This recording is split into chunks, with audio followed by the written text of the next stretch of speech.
Donc tout simplement, étudier le pendule pesant élastique vertical. Ce sont des oscillateurs mécaniques.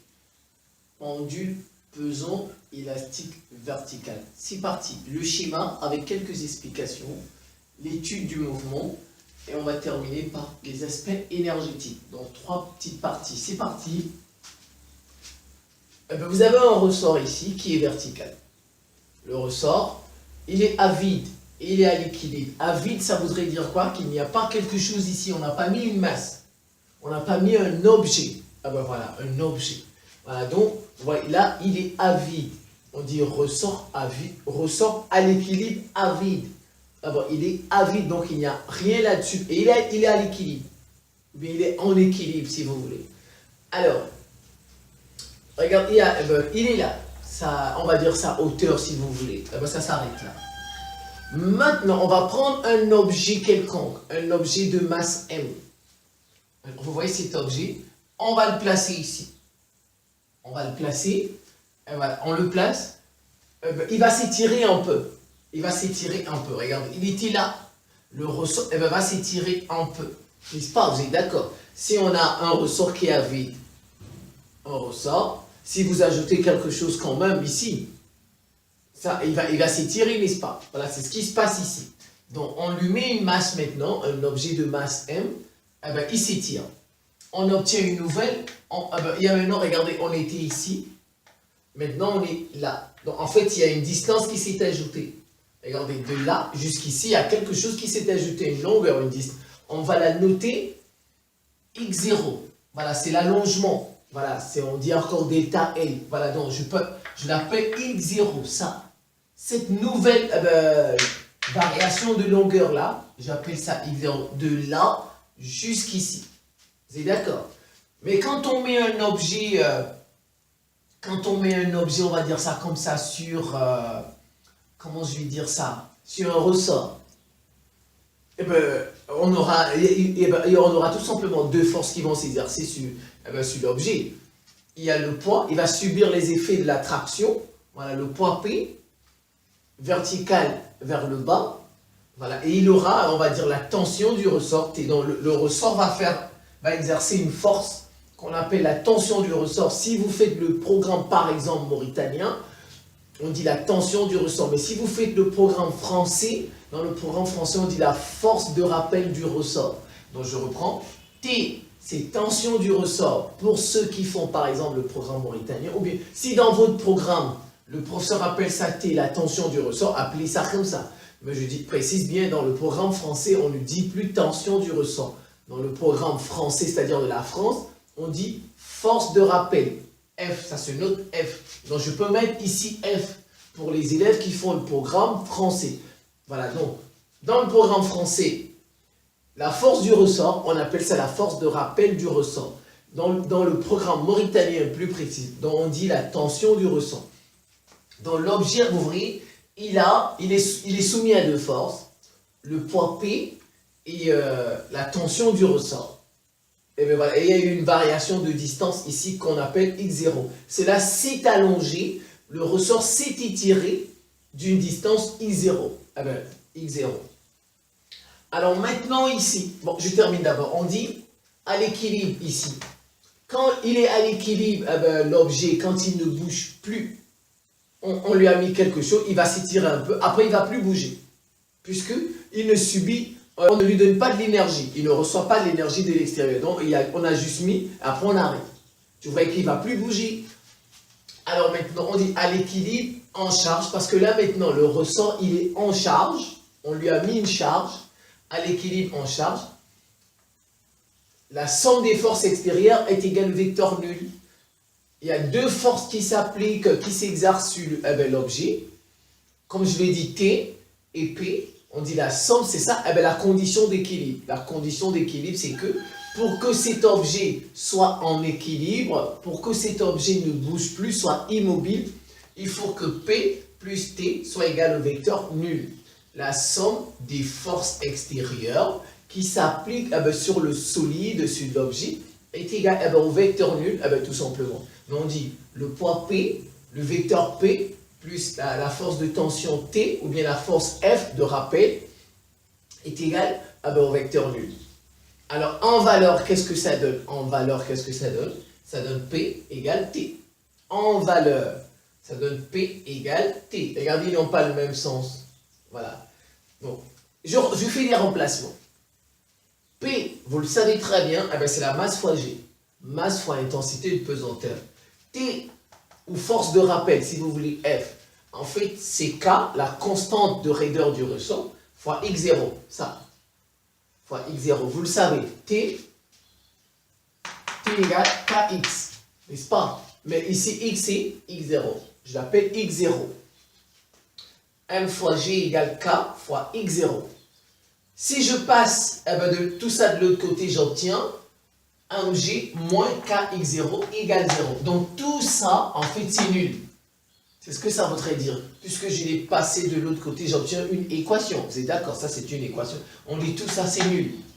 Voilà, c'est égal. Donc 1G moins Kx0 est égal à... Donc, à l'équilibre en charge,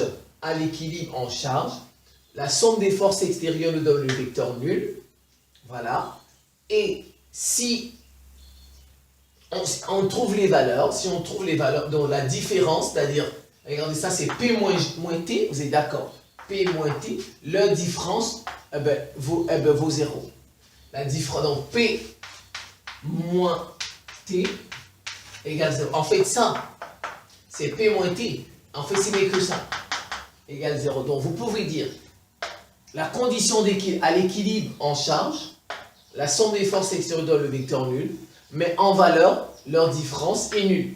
Voilà, en valeur veut dire il n'y a plus de flèche, et ben voilà, parce que ça c'est avec les forces, mais en valeur, leur différence est nulle, tout simplement. N'est pas le vecteur nul, j'ai pas dit qu'il y a non, est nul. Ici on dit le vecteur nul. Vous voyez, c'est ça ici, 1G moins Kx0 égale à 0. C'est bon. Alors maintenant, on va tirer le ressort. On va lui faire une force. On va lui apporter il y a une source d'énergie. On va faire quelque chose. Ça, on avait juste placé. Et ben, vous voyez, on a juste mis, c'est tout. Maintenant, on va tirer, si vous voulez, ça va commencer à bouger, à osciller. Le ressort va osciller. Il va faire ça, jusqu'à un moment donné. Voilà, donc c'est ça. Donc, vous voyez, maintenant, il y aura, pendant les oscillations, ça va osciller, l'objet va faire des oscillations. Donc ici, on avait juste accroché. Vous voyez ça? On avait juste accroché l'objet, c'est tout. Mais maintenant, ici, l'objet, on lui fait, on l'étire, on le fait bouger. Et ben voilà, donc, on obtient des oscillations. Et ben comme ça va faire comme ceci, comme cela, ainsi de suite. Alors, regardez, on est parti maintenant de là. On a un nouvel allongement que je note X. Donc, regardez, on était ici. Quand c'est à vide, à l'équilibre en charge, on a ajouté ceci pendant qu'on fait les oscillations. Alors, on a pris le sens, ça c'est le sens positif, descendant. Voilà, et là, il y a une flèche. On considère que P est positif. Voilà, j'ai pris ce sens, que P est positif. Alors ici, à ce niveau, on va dire comme ça au niveau du sol, si vous voulez, l'énergie potentielle de pesanteur est nulle à ce niveau. Et si jamais on n'est pas ici, l'énergie potentielle de pesanteur sera négative. Elle sera négative. Pourquoi? Parce que, regardez le sens n'est pas le même. Quand tu vois, ici, elle sera négative, mais par là, si c'est juste au sol, elle est nulle. Alors vous allez comprendre les implications de le sens de cette flèche, parce que ça va nous donner des moins et des plus, et ainsi de suite. Donc j'espère que tout ceci a été compris. Maintenant, l'étude du mouvement. On utilise la seconde loi de Newton, encore appelée la relation dynamique, la relation fondamentale de la dynamique. Si vous faites le programme français, vous dites la seconde loi de Newton. Si vous faites par exemple le programme mauritanien, vous dites, ou bien dans votre programme, si on dit la relation fondamentale de la dynamique, dites la relation fondamentale de la dynamique. Si on dit la seconde loi de Newton, dites tout simplement la seconde loi de Newton. Donc, qu'est-ce qu'elle dit?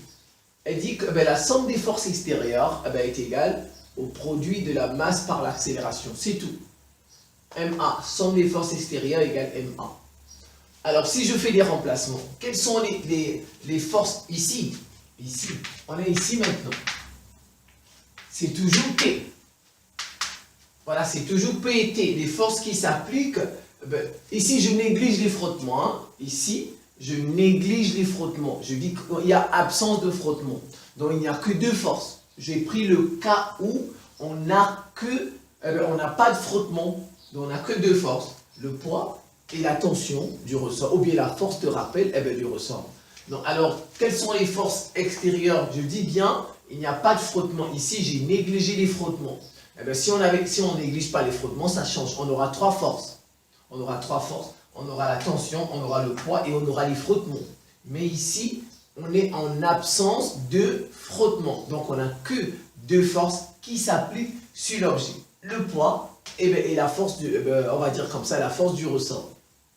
Alors, là, ça fait P plus T égale MA. Voilà, en valeur, ça donne quoi? En valeur. Si je fais en valeur, vous voyez comme ici, en valeur, vous voyez, ils n'ont pas le même sens. On compte P positif. Voilà, on va compter P positif et T négatif. Vous voyez, parce que T, il monte. Vous voyez, ils n'ont pas le même sens. On va prendre, on considère ça. Vous voyez, à part de cette flèche, ça montre que P, on le compte positivement. Et on compte T, puisqu'il fait le sens contraire, on le compte négatif. Vous voyez les implications de ça. Ça, c'est les conditions initiales un peu. Les conditions initiales. Alors donc, ça veut dire que je suis où? Donc en valeur, ça devient P moins T égale MA. Comme tout à l'heure ici. P moins T égale 0. Mais ça, c'est avec la somme des... Ça, c'est la deuxième loi de Newton. Alors donc, maintenant, je cherche les valeurs de chacun. P, c'est quoi? P, c'est M fois G. Mais T, c'est quoi? Mais le T d'ici, cette fois-ci, regardez, ce n'est pas ce T. Quand c'était ce T, on avait KX0, c'est tout. KX0. Mais ce T-là, c'est avec ça plus ça. La somme de ça et de ceci. On voit de X, X0. Donc ce T, celui-ci, c'est K, facteur de X plus 0. Regardez cette longueur. Puisque maintenant, on est à ce niveau, vous voyez, on a encore, c'est descendu un peu plus. Voilà, donc c'est tout ça maintenant par rapport à l'initial, au début. Tout ça. Mais cette partie, c'est quoi? C'est x0. Donc en fait, T, c'est égal à K, facteur de x plus x0. Et A, c'est l'accélération. L'accélération, c'est la dérivée seconde de l'abscisse, du vecteur position, si vous voulez. A, c'est égal à la dérivée seconde, on va dire comme ça, du vecteur position. On dit encore de l'abscisse x. C'est pourquoi on met 2 points, pour dire que c'est la dérivée seconde. Alors vous avez tout ça, le poids, vous avez la tension, bien la force de rappel, vous avez l'accélération, et vous faites juste des remplacements ici, ici, ici et ici. Qu'est-ce que ça me donne? P mg moins t k facteur de x plus x0 égale mx. La dérivée seconde. Regarde ça, j'ai juste fait des remplacements. Et bien maintenant, qu'est-ce que je fais? Je développe ça fois ça, ça fois ça, la somme distributivité, et ça fait moins kx, moins kx0, j'ai développé ça, j'ai développé égal m, la dérivée seconde de l'abscisse. Maintenant, je vais faire des rangements, je vais réduire, regardez. Puisque je connais ça, on m'a dit mg moins kx0, c'est 0, c'est nul, n'est-ce pas? Je vais mettre ça, regardez, je mets ça avec ça. Et voilà, mg moins kx0 moins kx, vous voyez, j'ai pris ça, et ça que je mets d'abord ici, et je soustrais de ça, moins kx égale m, la dérivée seconde. Vous êtes d'accord? Mais ça c'est quoi? Là, tout ça. Qu'est-ce qu'on a dit ici? Que c'est 0. Tout simplement. Que mg moins kx0, c'est nul. Donc en fait, tout ça, c'est 0. Qu'est-ce qui reste? Il reste moins kx égale m, la dérivée seconde de l'abscisse. C'est tout. Voilà ça ici. Voilà, d'où moins kx. Regarde, je prends moins kx égale m, la dérivée seconde. Moins kx égale m, la masse, fois la dérivée seconde. Bon, je l'écris un peu bien maintenant. Je vais commencer par mx, mi seconde, parce qu'on veut chercher ça. Ça fait m, la dérivée seconde est égale à moins kx. Je cherche ça, la dérivée seconde. Là, voilà. Ça m'égale, le m, eh ben, il va au dénominateur. Ah ben voilà, moins kx sur m. Maintenant, je peux le passer de l'autre côté. Si je le repasse de l'autre côté, il devient positif. Donc, ça fait la dérivée seconde plus k sur m, x égale 0. Ça, en fait, c'est une équation différentielle. Ça, c'est une équation différentielle.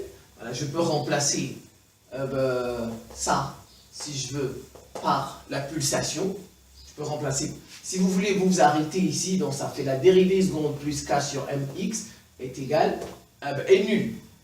Maintenant, si je veux k, la pulsation, c'est la racine de k sur m. Vous voyez, la pulsation, c'est la racine de k sur m. Alors, si je veux, je remplace. Si je veux enlever ça, la racine, je veux avoir ça, regardez. Je veux avoir ça. Je mets le carré ici, n'est-ce pas? Donc, j'enlève racine.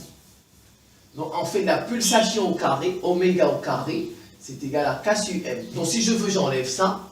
Vous voyez, puisque j'ai trouvé, j'enlève ça. Ça me donne la pulsation au carré. Donc, la dérivée seconde plus le carré de la pulsation fois x est égal à 0. Si vous voulez vous laisser le km, si vous voulez vous mettez oméga la pulsation, ça revient au même, sachant que la pulsation c'est racine de k sur m. Donc comme j'ai mis le carré, la racine est partie et j'ai remplacé ça. Je vais avoir une écriture simple, c'est tout. Vous pouvez laisser le k sur m. Mais je veux avoir une écriture simple qui ressemble vraiment à une équation différentielle. Vous savez, une équation différentielle, par exemple, en mathématiques, elle est de la forme a seconde plus by égale 0. En mathématiques, c'est ça. Le b là, c'est comme ça. Je vais avoir une forme simple en mathématiques, mais je ne suis pas obligé de mettre oméga. Je peux laisser mon km. Donc voilà, ça c'est une équation différentielle du second ordre, sans second membre. Il n'y a pas de second membre, on appelle ça une équation différentielle. Quand on a la dérivée seconde, on dit qu'on a une équation différentielle du second ordre, sans second membre. J'ai oublié membre, sans second, ça veut dire qu'il n'y a pas de deuxième membre, il n'y a pas de second membre, j'ai oublié. Qui est l'équation du mouvement? Ça, c'est l'équation du mouvement. Et quand je vois cette équation différentielle, je sais que c'est l'équation du mouvement, et il s'agit d'un mouvement rectiligne sinusoïdal. Ça, cette écriture-là, cette équation du mouvement, c'est l'équation d'un mouvement rectiligne sinusoïdal. Et les équations différentielles ont une solution. Sa solution, elle est de la forme x égale xm cos oméga t plus phi. X, la solution de cette équation différentielle, elle est de la forme x égale xm cos facteur de oméga t, la pulsation fois le temps, plus phi c'est la phase. Donc on dit phi c'est la phase, oméga c'est la pulsation, oméga la pulsation en radian par seconde, son unité, ça c'est en radian par seconde. Phi, c'est la phase en radian, et t, c'est le paramètre, c'est comme dans les fonctions x, voilà, c'est le paramètre, c'est le temps, c'est la durée, c'est tout. Voilà, donc voilà, la solution de cette équation différentielle, elle est de cette forme. Et xm, on appelle ça tout simplement un peu l'amplitude maximale. Xm, c'est l'amplitude maximale. Xm, c'est l'amplitude maximale, c'est tout. Voilà, on peut présenter l'étude du mouvement. On va voir les aspects énergétiques. Alors, un peu ici, comme je l'ai bien dit, on est en absence de frottement. Il n'y a pas de frottement. Et quand il n'y a pas de frottement, l'énergie mécanique, elle se conserve. Il y a conservation de l'énergie mécanique. On est dans un système conservatif. Ça veut dire quoi? Que l'énergie mécanique, en fait, se conserve, je l'ai dit, que sa variation est nulle, elle ne varie pas. L'énergie mécanique ne varie pas, ça veut dire que la variation d'énergie mécanique est nulle. Et l'énergie mécanique elle-même, elle est constante. On dit elle se conserve. Quand elle se conserve, ça veut dire qu'elle est une constante. Elle est une constante. Et maintenant, si on veut la calculer, ici, cette fois-ci, on a 3 énergies en même temps. On a 3 énergies. L'énergie mécanique, c'est l'énergie cinétique, plus l'énergie potentielle de pesanteur, plus l'énergie potentielle élastique. Vous voyez, l'énergie mécanique, ici, quand on est en absence de frottement, en l'absence de frottement, il n'y a pas de frottement, l'énergie mécanique est égale à l'énergie cinétique plus l'énergie potentielle de pesanteur, plus l'énergie potentielle élastique. Vous connaissez les formules de chacun. L'énergie cinétique, c'est quoi? Comme je n'ai pas de place, je n'ai pas mis tout en même temps. L'énergie cinétique, c'est quoi? C'est 1 demi de mv carré. 1 demi de mv carré. L'énergie potentielle élastique. L'énergie potentielle élastique. Ici, c'est 1 demi de k. X plus x0 au carré. Ouais, parce que, vous voyez, on a ça. Comme je l'ai dit tout à l'heure, on est passé de là, regardez, d'ici jusqu'ici. Donc, on a x0 plus x. C'est pourquoi vous avez l'énergie potentielle élastique. L'énergie potentielle élastique, c'est 1 demi de k, facteur de x plus x0, le tout au carré. Et maintenant, vous avez l'énergie potentielle de pesanteur, parce qu'en fait, c'est comme une descente, c'est une descente. Quand on descend, l'énergie potentielle de pesanteur est nulle. Voilà. Si on monte, elle est positive, mais quand on descend, elle est nulle. C'est un peu ce que je vous ai montré ici. Voilà, parce qu'on descend, vous voyez, on descend. On est dans une descente, on est comme, c'est vertical, on a comme l'impression qu'on descend. Donc quand on descend, l'énergie potentielle de pesanteur est comptée négativement. Elle est comptée négativement. Donc ça fait moins mgx. Moins mgx. Vous voyez? Alors vous faites la somme de tout ça. Vous faites ça, plus ça, avec son moins, bien sûr. Vous allez trouver l'énergie mécanique. J'avais pas assez de place, sinon je vois que j'ai mis EC plus EPP plus EPE. Vous les mettez ensemble. Voilà. Ça, plus, avec son moins mgx. Et s'il y a des transformations à faire, vous pouvez encore faire des transformations. Voilà, c'est ça au niveau des aspects énergétiques. Je vous remercie pour votre attention et à très bientôt.